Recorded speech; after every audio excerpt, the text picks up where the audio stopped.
it's Peter Wright and Kathleen Beauvais in Ontario, Canada, with episode number 87 of the Yakking Show.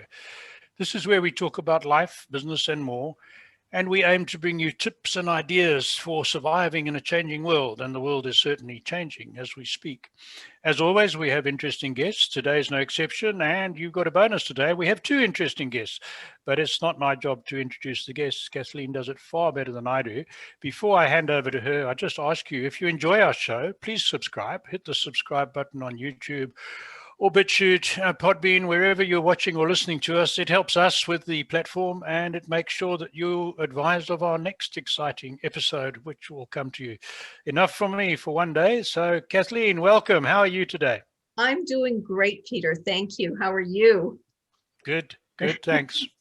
And thank you all so very much for tuning into our show. We so appreciate you, and we love reading your comments. So do please keep them coming. And if anyone out there is interested in being on the show, please don't hesitate to reach out to either Peter or myself. And today we have, in fact, two special guests joining us, and they're both from Roxton Industries. They'll tell us a little bit more about what Roxton Industries is about, but please welcome to the show Michael Roux and Jamie Pritchard. Jamie is the president of Roxton Industries, and Michael Roux is the general manager. So welcome, Jamie. Thank you, Kathleen. And it's welcome, great Michael. to be here today. Oh, Thank wonderful. You. Thank you, Kathleen. So let's start with you, Jamie. Can you tell our listeners a little bit about yourself, about your background, and what led you to be at Roxton Industries? Well, after spending 35 years in the electronics business at various levels, from selling products to buying products for retail, back to selling products at wholesale, I decided it was time for a career change in 2018. And I had a contact at Roxton Industries, the owner of the company. And I thought, this would be a good fit. It's something that's still in selling at a wholesale level, but it's a new product category, a new challenge. So I found it very interesting. And it's really, selling electronics is great. It's a real commodity. This is a real way to help people. You can help educate people. You can teach them how to stay disinfected and safe. And so it's a great segue into explaining what Roxton Industries does and the types of products they produce. So maybe you can tell us a little bit more about that. Yeah, Roxton Industries, we were founded as a disinfectant wipe company. The gentleman, Brian Baisley, who started the company, he owned a series of gyms and was looking for a better quality product because there wasn't a lot out there at the time. So he developed a product for use in his own locations. And pretty soon, other gym owners and things said, "Hey, Brian, can we look at getting into something like this with you?" So he started it a little bit bigger way and started wholesaling them out. And there the company was born. And from there, we started to expand into other products and more lines, really based on the needs of what our customers were looking for. Excellent. And Michael, you are originally from South Africa. So tell our audience a little bit more about yourself and how you came to be part of Roxton Industries. Hi, Kathleen. Thank you for having us. Peter, thank you very much. It is true. I am from South Africa. A little bit of a southern tip, as close as it possibly can to the beach. Pretty literal. Our house just before coming to Canada was 200 meters away from the beach in the wonderful Western Cape, which is the most beautiful part of South Africa. Don't let anybody else tell you any different. So I've worked around the world. I'm a business management consultant. It was in 2018 that my wife and we were in Saudi Arabia at the time. And my wife and we were watching some TV show of people working on a farm and in the snow and those sort of things. And we'd always wanted to immigrate to the North Americas, and thought that, we should probably start putting that plan into action, which is what we did. That was in 2018. And in 2020, I'd say, fortunately, even though it was the onset of the pandemic, my wife and I immigrated to Canada, and it was the process of just moving to a different country and everything that coincides with that. And I saw an opportunity at Roxton Industries that was looking for a general manager, for somebody to lead a little bit closer to the office. And I suppose the rest is history. They took me on as the general manager. I've been happy working for them since, and yeah, just living the Canadian dream. Well done. Well done. I'm going to get on to ask Jamie a little bit more about products, but I've got to get back to Michael. What he forgot to tell you in our audience is that not only was the Western Cape the most beautiful province, and I have to agree, even though I never lived there permanently, I've lived further inland and also near the beach in Natal. Western Cape is really beautiful, but it's the home of the South African wine industry, and it produces, and I'm biased, I know, some of the best wines in the world, with history going back to the late 1600s when the first settlers from France and Holland took over vines and started the industry. So it's a lovely part of the world, and I was there many times on business, just unfortunately never lived there. So anyway, from my side, as also a fairly new Canadian, welcome, Jamie, and it's good to have another person from the old country here. So that's it. Jamie, can you tell our listeners a little bit more about the products you actually produce? I know it's wipes. I'm not completely familiar with the manufacturing or distribution or even purpose of wipes, but they're very much in the news now with the coronavirus problems we've got. So tell us a bit more. Yeah, our main wipe is it's a wipe that's produced in Canada, which is great. It is Health Canada approved with a drug identification number. It is the number one product. We move more of those. We have a real diverse line of customers from gyms, healthcare places, government facilities. We've worked with local paramedics. We worked with government museums. I've done a little work with the military. So it's pretty wide range of products that, of customers that we work with on the wipes. We also carry some other wipes that are designed like an alcohol-based wipe to wipe your hands.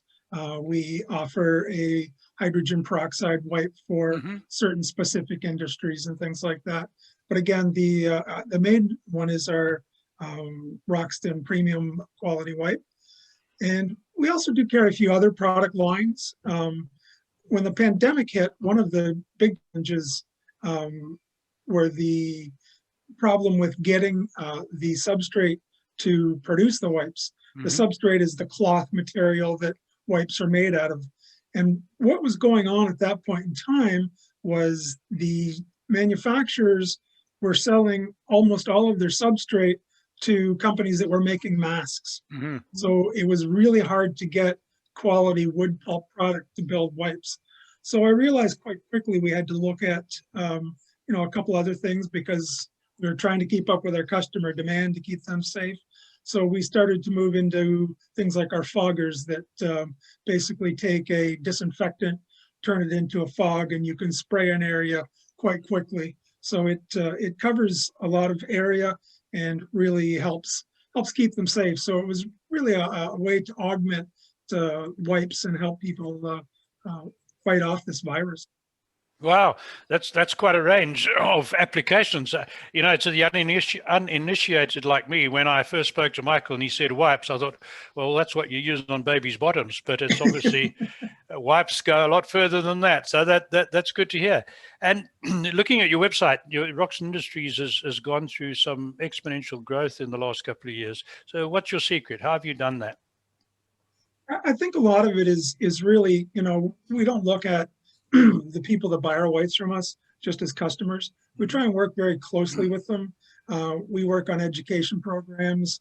We try and produce a lot of videos, on things that people take for granted. Maybe not in the last year. I'm sure a lot of people know how to do a better job, but how to wash your hands. I mean, it's amazing the number of people that don't do a good job. And hopefully they do since the pandemic has been in place, but just don't do a good job washing their own hands. I mean, if you're not washing your hands for 30 seconds, you're not doing a good job to kill anything. Whether you're using plain soap and water, hot water, cold water, it's really the amount of time that you're doing it. And so we work hand in hand with everyone and try and be a resource to them as much as, someone that they can buy stuff to. And our clientele really appreciates that. and it gets us closer to them. I mean, so much of what we do is word of mouth because of, really serving people well. I mean, that's the key at Roxton, is to make sure that we, make sure our customers are delighted to work with us. Right, good. So you said that a lot of your business is word of mouth, but you've really had to react given the demands of the pandemic. How was it that you were able to react so quickly? Because you needed to act quickly in this environment. Well, a lot of it is just really assessing what is out there, what was available to us, Mm-hmm. and what type of products we could get for our customers. And we worked on PPE products to bring in some masks and things like that, a lot more hand sanitizer than we had before. And then, as I said, the foggers were a mainstay that are still doing very well today. I mean, I think that every business should have a fogger. They're great for home use too. They're very easy to use, and they will help keep you protected. The chemicals that we use in them are food grade safe, so that you don't have to worry about using them in your kitchen and causing any issues. They're pet safe. So I think that we really need to be looking at foggers more, but it was just us reacting and pivoting at a quick moment to ensure that we had everything for our customers.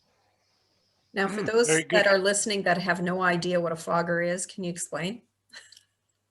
A fogger is basically, and if you see there's some behind me on my background, they're basically an item that you put chemical into the hopper of it, the jug, and it basically takes it and kind of turns it into a mist and sprays it out the end in very small, very small, minute droplets. And then it gets into all the nooks and crannies as you're spraying. Wipes are great. They do a great job. But I mean, this can sometimes get into some areas because it's droplets just falling down. And as they dry themselves, they kill all the germs. Yeah, I'd also like to add to that, if you don't mind, Kathleen. Sure. The droplet size of the foggers range from anywhere from 10 to 50 micron. And to give you a sort of size comparison, one of your hair follicles would typically be around 300 microns. So it's a very small particle that allows for much better distribution of the product, much more efficient distribution. And in particular, our foggers are also electrostatic. And what that does is it puts an electric charge to the droplet itself, so that when it hits a surface, it wraps around. I don't remember the exact positive versus negative ions, how they attract to a surface, but it's basically a magnetic charge. So whatever the surface is, the polar opposite is being applied to the solution, and therefore the solution wraps itself around whatever you're busy disinfecting, and in that process, it doesn't allow it to run down. So giving it a proper contact time. There's just really not much better than a fogger for that application. Sorry, I had to add that because using a squeegee gun doesn't apply any electrostatic charge, and the typical droplet size that you would get out of that is greater than 200 to 300 micron, and therefore you're just not getting the same dispersion results. Interesting. Thank you. Yeah, I've used a fogger for other purposes, and they are really effective at covering everything. I know, unfortunately, it wasn't one of yours, but they are very effective. I've got a question for Michael now. Jamie mentioned that Roxton Industries, part of the success of Roxton Industries is having good relations with customers and people. And Michael, you've worked all over the world with lots of different types of people. So how is Roxton Industries different to your average run-of-the-mill small industrial company? I would say mostly it's because of the work culture, Peter. The work culture in the company is really, really phenomenal. And I'm not saying that because I'm shelling for the company. It's because I can prove it on a daily basis. I mean, I've worked at many companies before, as you've now rightly said, and in different conditions, different owners, different size corporations, but never in any one of them was there a co-op that would have the same ability to bring up an error and opinion that the owner would listen to. and would consider as something to actually debate. I mean, for example, even on my case, I barbecue every single afternoon. I barbecue at the office. It's such an amazing working environment, just that one piece for me, because I enjoy fresh cooked food. I don't like packing a sandwich, and it's not because I'm the general manager. The store packer has the same authority to use the same barbecue, and we don't have to fill up the gas or anything. All of that is done by the company, through the company. Apart from that, we get we have gym memberships to to Anytime Fitness brand, which allows us to go into anytime fitness in the world with our single key. That allows us access to that, and it doesn't cost us anything. The proof, in the end of the day, the proof is in the pudding. I mean, we've been fortunate to be awarded, or sorry, not awarded, but nominated for two Chamber of Commerce awards, one being Best Business of the Year under 10, and also the Business of the Year for Health and Wellness in the Workplace.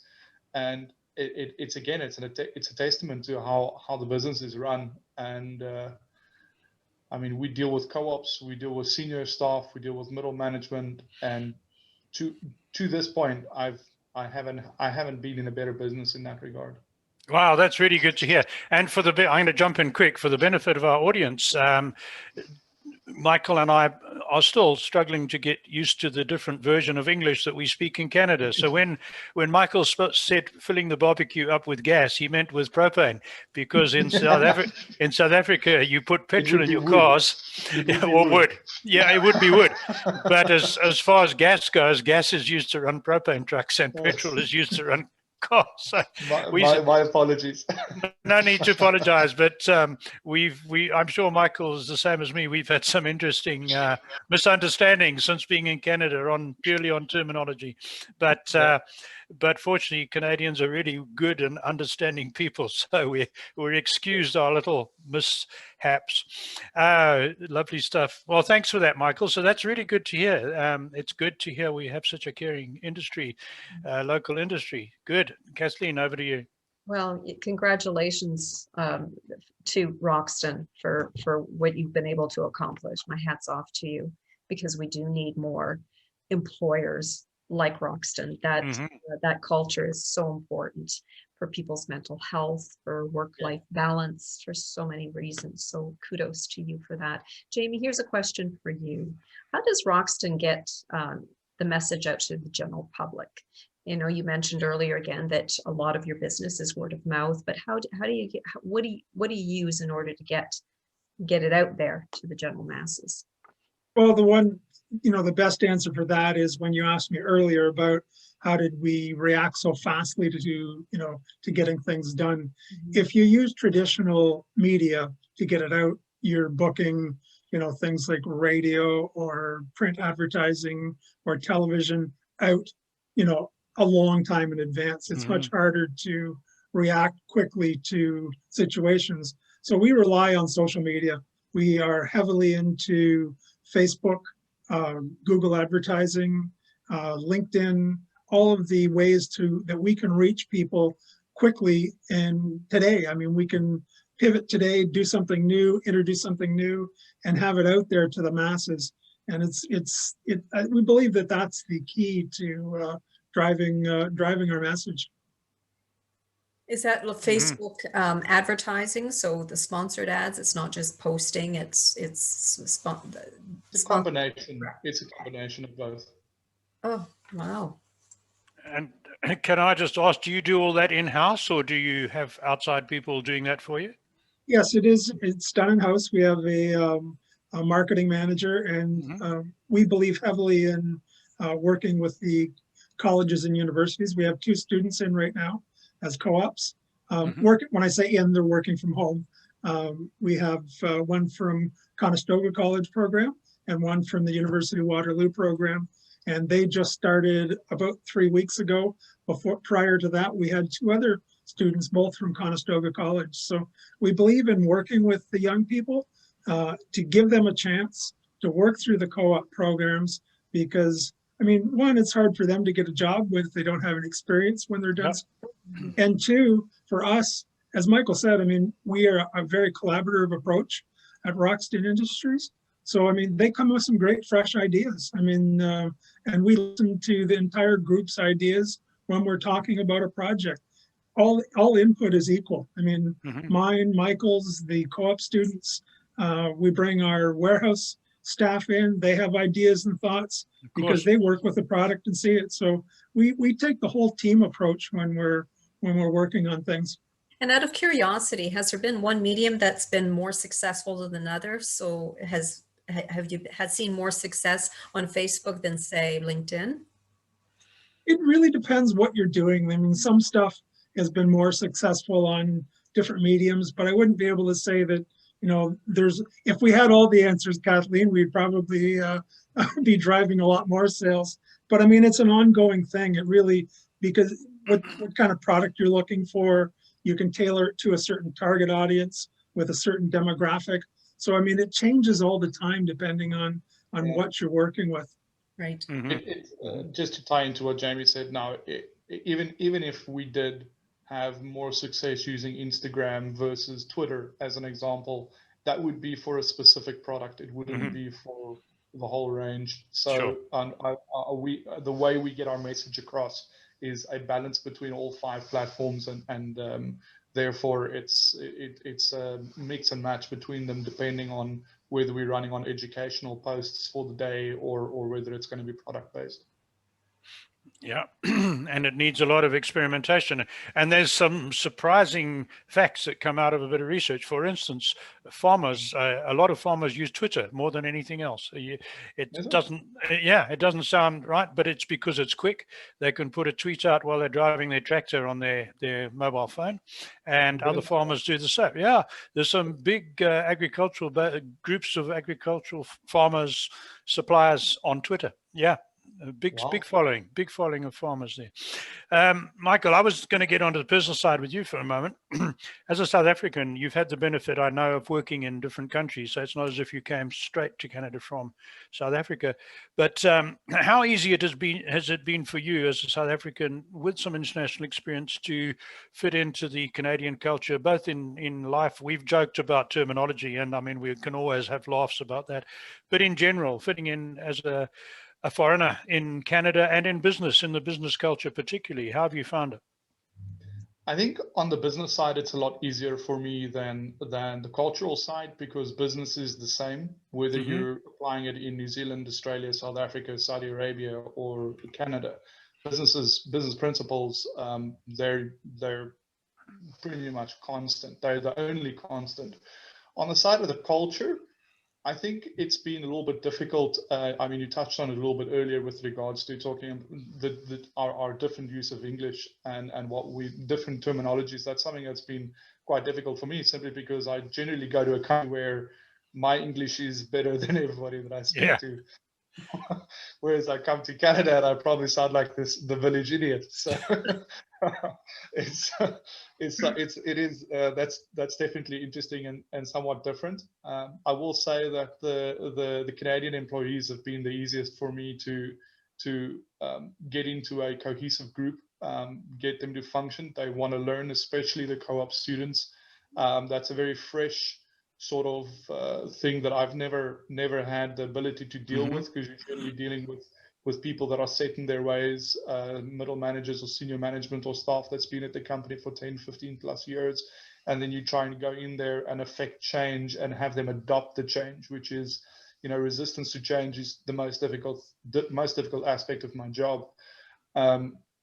So getting into Canada, this is the first company that I've worked at, and so far I've been blessed with people they're sponges. They just absorb the information.